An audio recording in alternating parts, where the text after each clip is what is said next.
Hello, and welcome to the Chapter 13 lecture on meiosis. You should use the information in this lecture to complete the Chapter 13 guided notes, which of course you should complete before you come to class.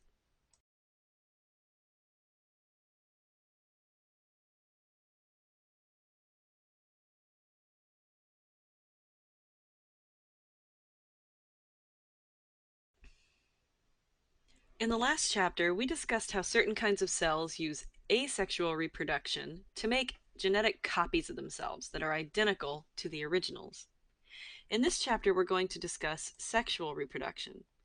Sexual reproduction is quite a bit more complicated than asexual reproduction, and that's because the point of sexual reproduction is to make offspring that are genetically different from the parent cells. It involves cells known as gametes that fuse together or fertilize one another to produce something called a zygote. It also involves both mitosis, which we discussed in the last chapter, and a new kind of division known as meiosis.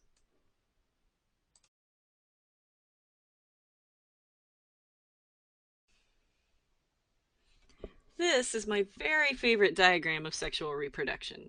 I mean, look at it. It looks like a fresco. It looks like it should be painted on a wall in Rome somewhere. I really like the way that the parents are just sort of reclined on the grass, and the baby is just sort of flying to them magically from the ethers where babies come from. It looks a little magical. Now, the process of sexual reproduction is not in fact magic, it is based in science. So let's go through it one at a time. We're going to start out with the parents. There are cells in the testes of the father and in the ovaries of the mother that are diploid, or two-end. So they have 46 chromosomes inside, because we're talking about humans. Those cells are going to go through a special kind of division called meiosis. And those cells in the testes are going to make sperm cells that are haploid and egg cells that are also haploid. So we go from diploid cells to haploid cells. Now, those two haploid cells, of course, get together. The sperm fertilizes the egg. And once it does that, it produces a zygote, a fertilized egg, that is diploid. So we've alternated from diploid to haploid to diploid again. Now that little zygote is going to go through many rounds of mitosis. It's going to make lots of copies of that original cell, and those cells are eventually going to differentiate into the juvenile, the baby. And most of the cells in that baby's body are also going to be diploid cells, except for any sperm or eggs that that body might produce. That individual grows into an adult and starts the cycle over again. So again, this cycle alternates between diploid and haploid cells and also between the use of meiosis and mitosis.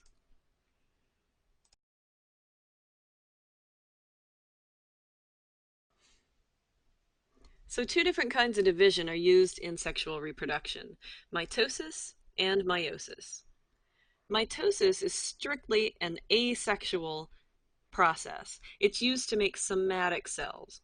So when that fertilized egg goes through a lot of mitosis, it's going to make identical copies of that cell that will eventually grow into an embryo, which will grow into a baby. This process is used for growth and for healing. Meiosis, on the other hand, is a little trickier.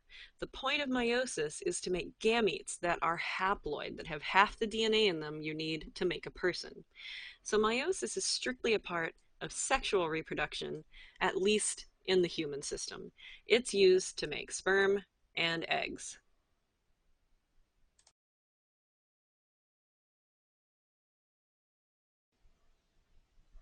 Mitosis and meiosis are used to generate two different kinds of cells. Mitosis is used to make somatic cells. Somatic cells are otherwise known as body cells, so they include things like skin, heart, and brain cells. Somatic cells are diploid. That means that they have a 2n number, and if we could see inside, you'd see that the chromosomes exist in homologous pairs. So there's one pair, there's another pair, there's a third pair.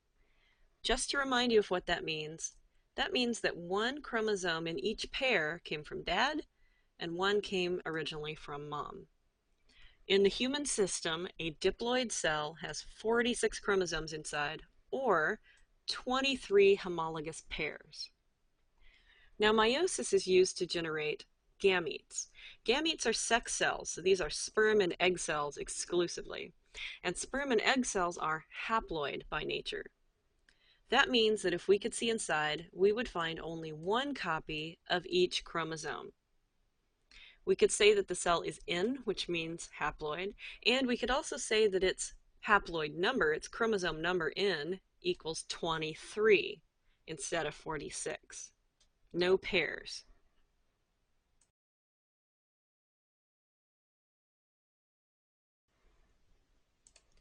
How is mitosis used to generate somatic cells? Let's take a look at it. In the human system, we start with a diploid cell, a 2N cell, that contains 46 chromosomes. In this example, we have a cell that only has one pair of chromosomes, so its 2N number would actually only equal 2, just to keep things simple. During the S phase of the cell cycle, the chromosome number is going to actually double for a little while. So in this case, you're going to have 4 chromosomes, technically chromatids joined together. In the human system, you're temporarily going to have 92 pieces of DNA that are floating around. Now, during mitosis, the chromatids split up from one another. So each chromosome breaks in half, and the chromatids go in opposite directions. Here you can see them going in opposite directions. So by the end of this process, we have gone from 2 to 4, and now we're ending up with 2 daughter cells that have a 2N number of 2. We're back down to 2 chromosomes each. In the human system, we go from 46 to 92, and when we divide that in half, it gets back down to 46 again. So we start with a diploid parent cell, and we end up with 2 diploid daughter cells that are identical to one another.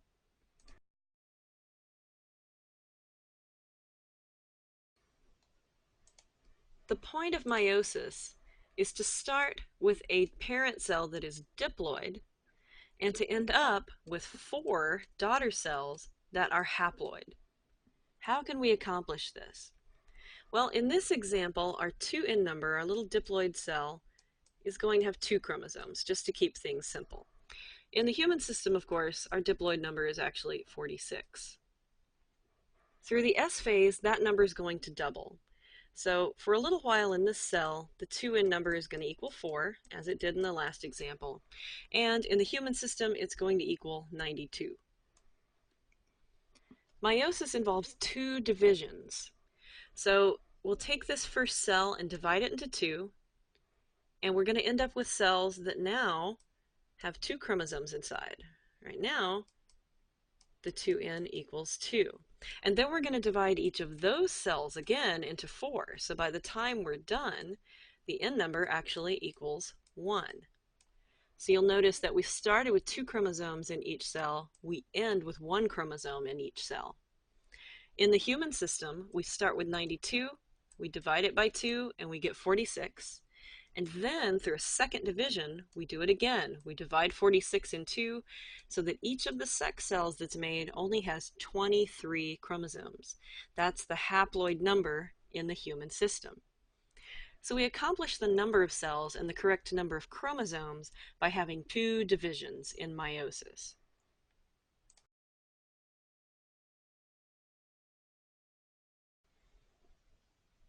Meiosis involves 2 sets of divisions, or 2 phases. The first division is known as Meiosis I, and during this division, it's the homologous chromosomes, the ones from mom and dad, that actually separate from one another. The second division is known as Meiosis II, and in this division, it's actually the sister chromatids that line up and are separated from one another. So Meiosis II looks a little bit more like mitosis than Meiosis I.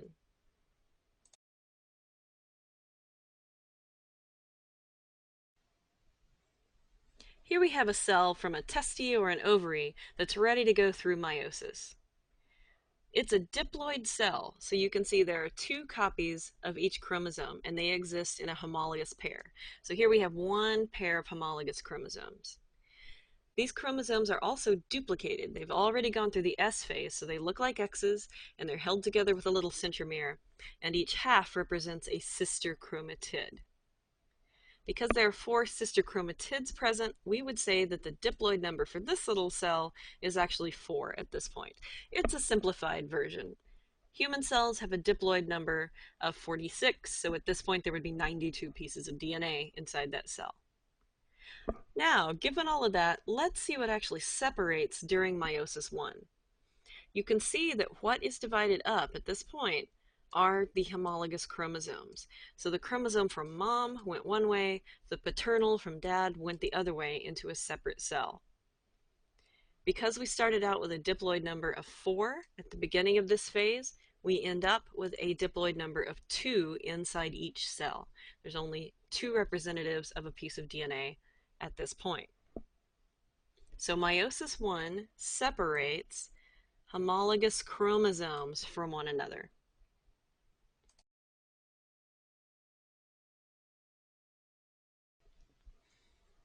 During meiosis II, the cells from meiosis I are going to divide again, resulting in 4 daughter cells.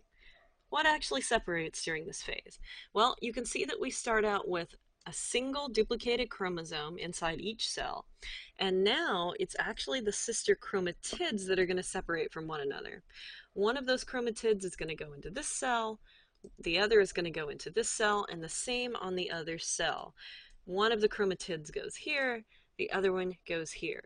So this should look a little bit more like mitosis to you than meiosis I did, because mitosis also separates sister chromatids from one another.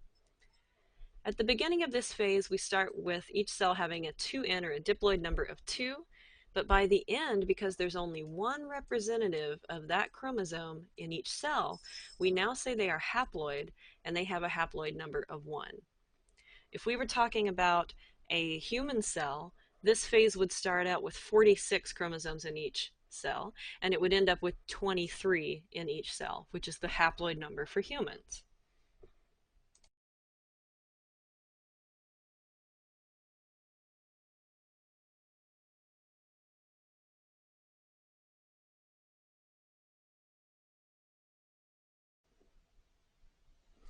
Mitosis is used to make identical copies of pre-existing cells.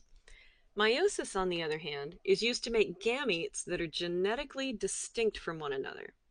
So the daughter cells that are produced are genetically different from one another, and they are genetically different from the parents. How can this be accomplished? Well, for one thing, the parent cell has twice as much DNA as any of the daughter cells, so the number of chromosomes differs. But these daughter cells actually represent different combinations of the parent cells. Remember that the parent cell is going to contain 2 copies of each chromosome.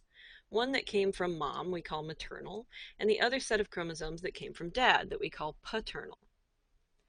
The daughter cells are going to only contain one example of each chromosome, and it turns out that those chromosomes that they contain are actually going to be a mixture of the genes inherited from mom and dad originally. So if you look at the color patterns in these 4 cells, you'll see that they're different, that they're all combinations of red and blue. They're all different combinations of the source DNA.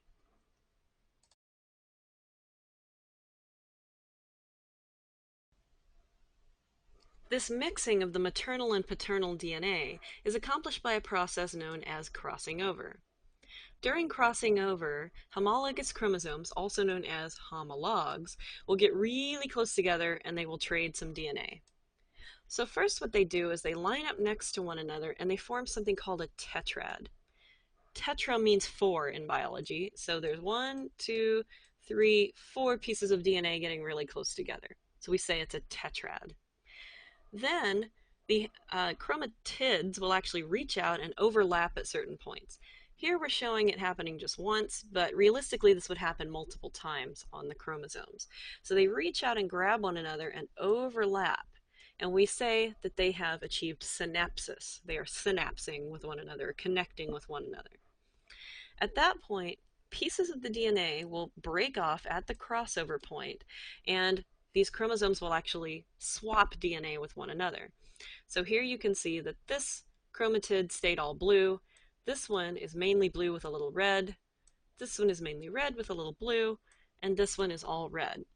When they separate by the end of Meiosis II, you can see that each cell that receives one of these chromosomes has received different combinations of the original DNA that was available. So there's 4 different genetically distinct combinations.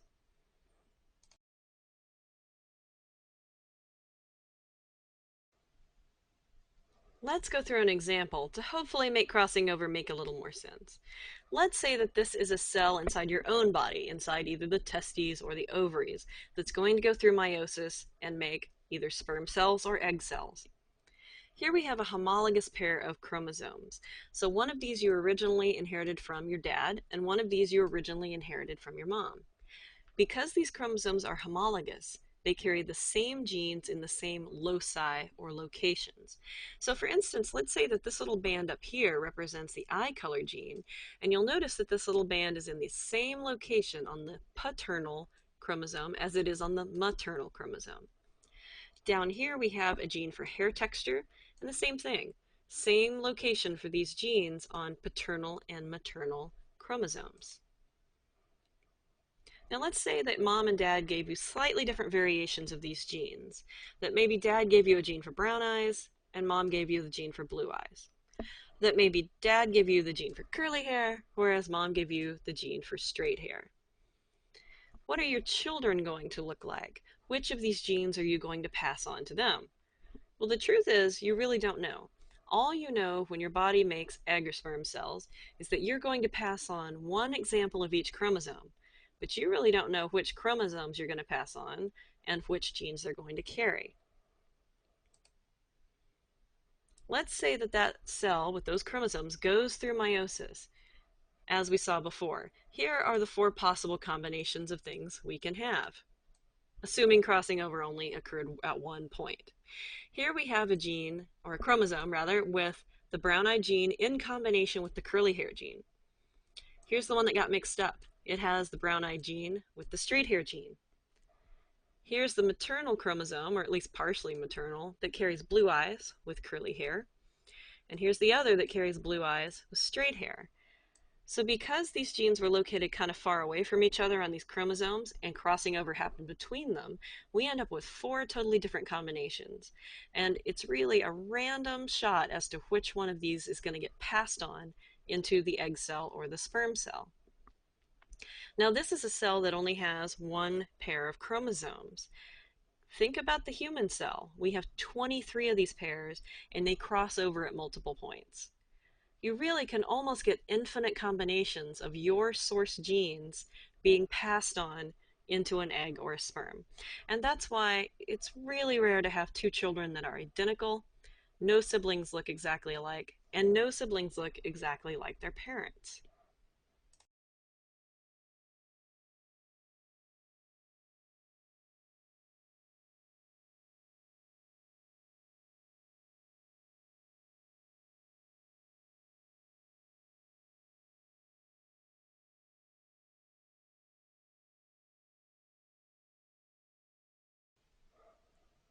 Independent assortment also contributes to the genetic diversity we see among egg cells and sperm cells. It refers to the idea that even though we know that each egg cell and each sperm cell will receive 1 copy of each chromosome, we have no idea which source it will come from. We don't know if chromosome 1 will be maternal or paternal or a combination of maternal and paternal DNA. Let's look at an example. This diagram shows a cell going through meiosis I. You can see that it starts out with 2 pairs of homologous chromosomes instead of the usual 23 pairs. So there's 4 chromosomes here. This represents 2 possible combinations of those chromosomes. In this example, all of the maternal DNA went one way and all of the paternal DNA went the other way. In the other example, chromosome 1 represents the paternal DNA and chromosome number 2 represents the maternal DNA, so it's a combination. And the other cell got the opposite combination. Now remember that human cells actually have 23 of these pairs. So we really don't know which chromosome is going which way, and it can go in any particular combination. Also, this diagram doesn't show crossing over at all. So remember that these chromosomes are going to be all mixed up before this happens. This all means that you really can end up with almost infinite combinations, infinite possibilities of your genes going into an egg cell or a sperm cell.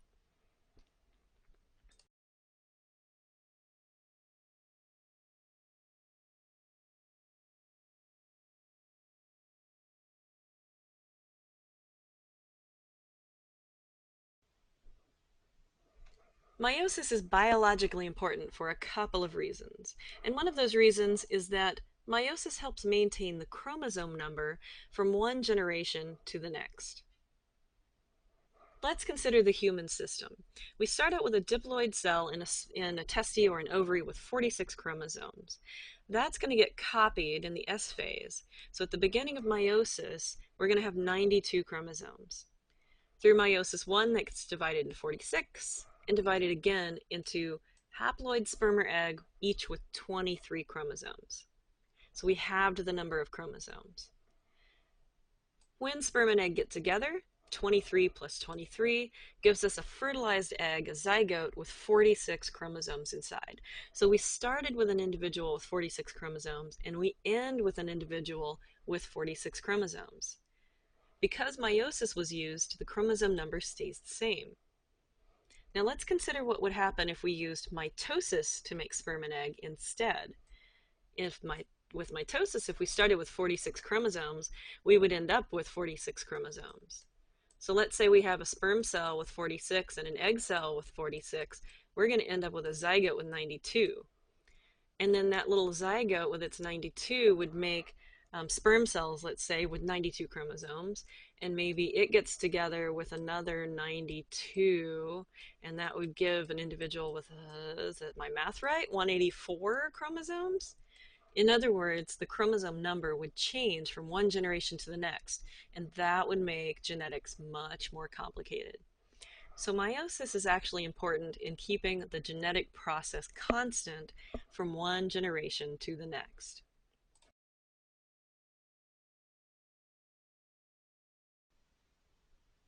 Meiosis is also important because it contributes to something called recombination, and it increases the genetic variation that we find within populations. Recombination refers to the mixing of genes that happens during fertilization and also during meiosis. So you know that a sperm cell carrying a set of chromosomes gets together with an egg cell carrying a different set of chromosomes, and it makes an individual that is genetically different from both parents and also from all their siblings. Recombination ensures that every individual is genetically unique in a population. So we say that the genetic variation in that population is increased by this process. To understand why that's important, let's consider the opposite extreme. Let's consider a monoculture. Lots of crops are monocultures.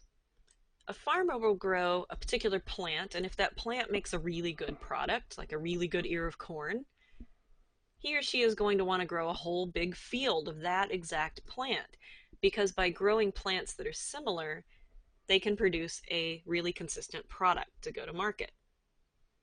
Well, that's great. It's fine if you have a field full of individuals that are all really genetically similar, that are almost clones of one another. We call that a monoculture. But it's a problem if that particular population runs into a disease or an environmental change. Let's say that a disease comes along and hits this field of plants. If all of the individuals are genetically the same, none of them are going to have an advantage that allows them to fight off that disease. And if none of them can fight off that disease can wipe out that entire field. Potentially a disease like that can wipe out the entire population. The same thing can happen with environmental change. If none of these plants are drought tolerant and they're all genetically the same, it means that none of them are going to have a new gene that makes it drought tolerant, and it's not going to be able to pass that gene on to the next generation. So a drought comes along, none of them are tolerant, none of them are different from one another, no one survives. Genetic variation helps ensure the survival of the entire species.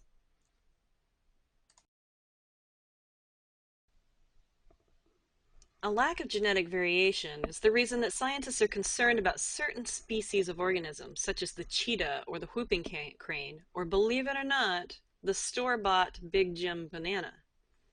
These species have so few individuals left, and the individuals are so genetically similar that there's not really enough variation to make them resistant to environmental change. So these guys are really susceptible to diseases and to environmental shifts, and scientists are really concerned about their survival.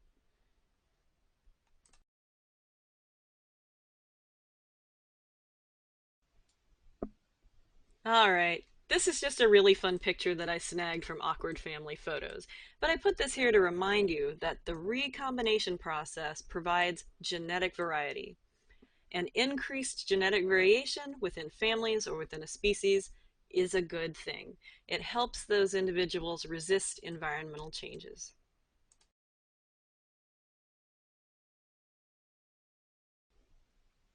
Like mitosis, meiosis also has phases. Because meiosis is split into two major processes, each of those processes is going to be split into smaller phases. So there's processes in meiosis I and processes in meiosis II. Each of the phases in meiosis I is followed by a number 1, and each of the phases in meiosis II is followed by a number 2. One important difference to note between meiosis and mitosis, notice here there's no prometaphase. It's just prophase, metaphase, anaphase, and telophase. And remember, our little memory trick is people must ace test.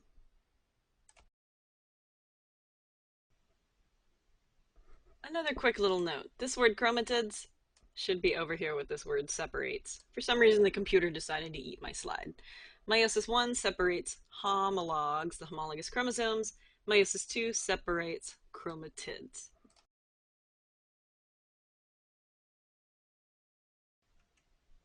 Let's briefly go through these phases together.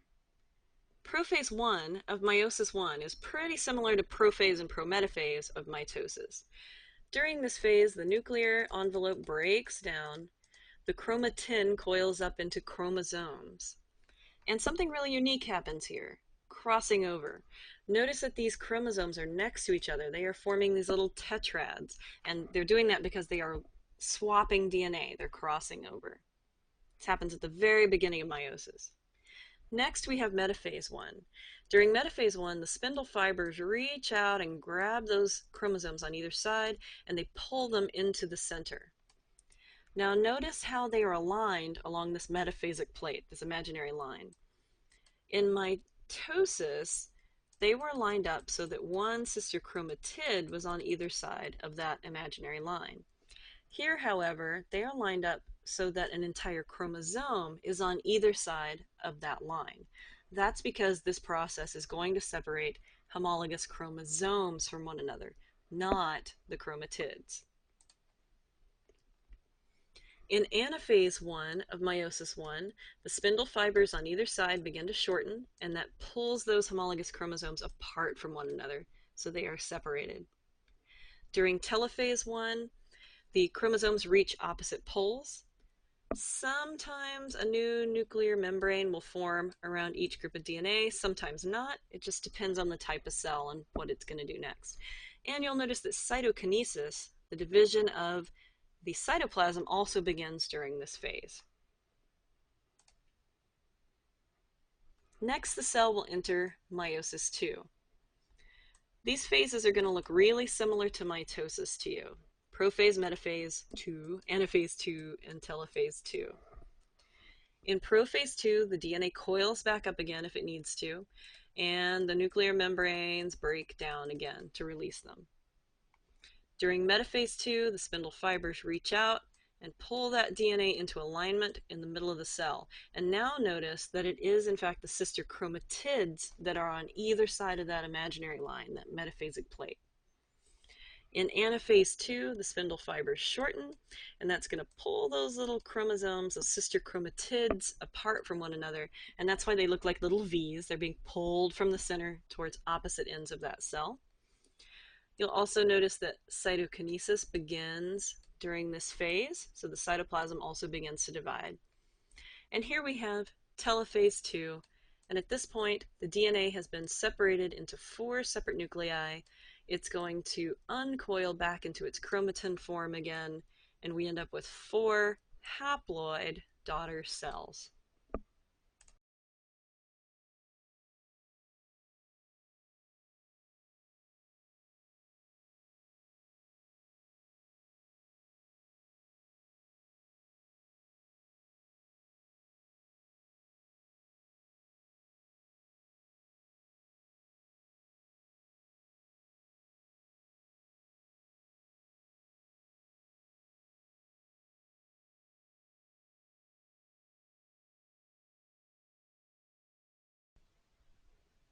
All right, you guys, good job. You've reached the end of chapter 13.